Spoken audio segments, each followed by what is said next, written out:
2006 год для Казахстана стал еще одним успешным годом. Этот год ознаменовался прежде всего празднованием 15-летия независимости. Литература продолжала знакомить читателей с основными событиями за последние 30 лет, а первыми знаковыми событиями года стало принятие нового государственного гимна. Его основой стала популярность в народе патриотическая песня «Менің Қазақстаным», которая была создана в 1956 году Шамши Қалдаяқовым на стихи Нажимеденова. Для придания ей высокого статуса государственного гимна и более торжественного звучания первый президент Елбасы Нурсултан Назарбаев доработал первоначальный текст. Итоги социально-экономического развития страны в 2006 году следует оценивать с позиции реализации. Республика Казахстан вошла в число 50 наиболее конкурентоспособных стран мира. Отмечу, что впервые такая задача была заявлена еще 11 января 2006 года, в день инаугурации Нурсултана Назарбаева. Итак, в новой резиденции Аккорда 1 марта он предложил сосредоточиться на таких важных направлениях, как реализация международного значения.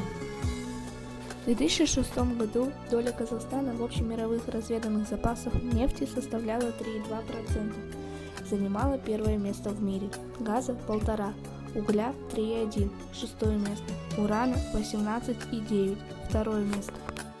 Знаковым финансовым событием 2006 года стала разработка и пуск в обращение купюр нового дизайна, номинацией от 200 до 10 тысяч тенге.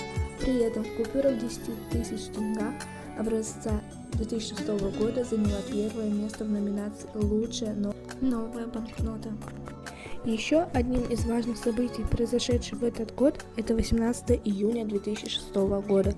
Елбасы прибыл на Байконур вместе с Владимиром Путиным. И точно по расписанию в 4 часа 44 минуты с высотой площадки космодрома стартовала ракета-носитель «Патрон-К», на борту которого находился первый космический спутник Казахстана.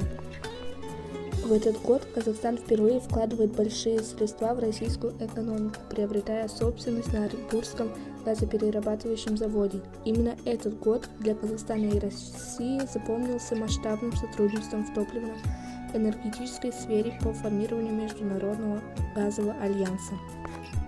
2006 год для Казахстана стал периодом важнейших событий.